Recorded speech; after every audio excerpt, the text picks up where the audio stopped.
Hi friends, welcome to my channel. ఈరోజు topic వచ్చేసి MCB breaker ఎలా ట్రిప్ అవుతుందో తెలుసుకుందాం ఈ వీడియోలో.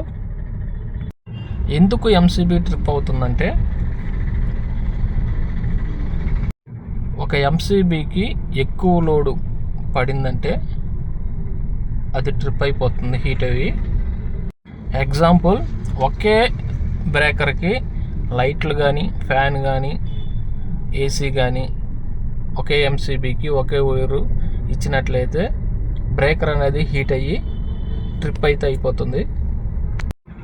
సపరేట్ బ్రేకర్లు అనేది మనం కనెక్షన్ అనేది ఇస్తాం. ఎగ్జాంపుల్ వచ్చేసి ఏసీకి అనేది 16 amps కానీ 20 amps కానీ బ్రేకర్ అనేది వేస్తాం. అదే లైట్లకు కానీ ఫ్యాన్లకు కానీ మనం 6 amps కానీ 10 amps కానీ బీ టైప్ అనేది వేస్తాం. మనం ఒకటే లోడ్ అనేది హెవీగా బ్రేకర్ మీద పడడం వల్ల అది లోపల హీట్ అయ్యి ట్రిప్ అనేది అవుతుంది. ఇంకొకటి ముఖ్య గమనిక ఏంటంటే, వైర్ అనేది ఫేస్ వైర్ అనేది లూజ్గా కానీ బిగించి కానీ ఉంటే స్క్రూ అనేది అక్కడ హీట్ అనేది జనరేట్ అయ్యి ట్రిప్ అయిపోతూ ఉంటుంది. ఏం షార్ట్ సర్క్యూట్ కాకపోయినా కూడా ట్రిప్ అవుతూ ఉంటుంది. స్క్రూ అనేది కంపల్సరీగా టైట్గా బిగించుకోవాలి. ఎర్త్ అనేది కంపల్సరీ మనకు అవసరం, మన సేఫ్టీ కోసం.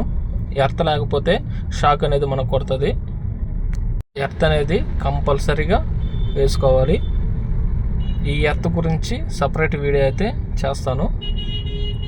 ఇప్పుడైతే లైవ్లో అది ఎలా ట్రిప్ అవుతుందో మనం చూద్దాం. నోట్లో ఫేస్ వైర్ ఎక్కడన్నా కట్ అయ్యి టచ్ అయితే అదే బ్రేకర్ అనేది ట్రిప్ అయిపోతుంది. ఇప్పుడు మీకు ప్రాక్టికల్గా నోట్ల వైరు ఫేస్ వైరు టచ్ చేసి చూస్తాను, ట్రిప్ అయ్యేది కూడా మీకు చూపిస్తాను.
ఇప్పుడైతే సప్లై అయితే ఇచ్చేసాను, బ్రేకర్ అయితే ఆన్ చేశాను కదా. మీకైతే పవర్ అనేది చూపిస్తాను టెస్టర్లో.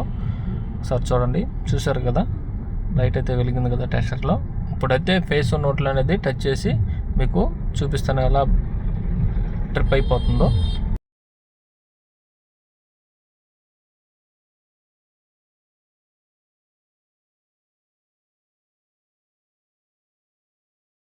చూసారు కదా, ఫేస్ నోట్లు టచ్ చేశాను, స్పార్క్ అనేది వచ్చింది కదా.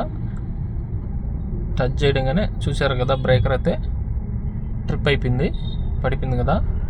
ఈ నోట్లో ఫేస్ అనేది ఎప్పుడైతే ఎక్కడైనా టచ్ అయ్యి ఉంటే బ్రేకర్ అనేది ఆటోమేటిక్గా పడిపోతూ ఉంటుంది.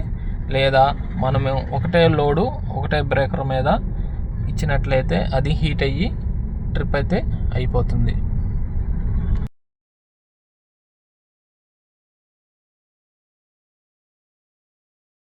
మరోసారి టచ్ చేసి చూపిస్తాను, చూడండి. చూసారు కదా, ట్రిప్ అయితే అయిపోయింది కదా. Okay friends, thank you friends. ఈ వీడియో నచ్చినట్లయితే షేర్ చేయండి, లైక్ చేయండి, సబ్స్క్రైబ్ చేయండి, మీ ఫ్రెండ్స్కి కూడా షేర్ చేయండి. మరిన్ని వీడియోల కోసం కింద కామెంట్లో చేయండి. మీకోసం నేను ఆ వీడియో అయితే చేసి మీకు పెడతాను. Thank you friends.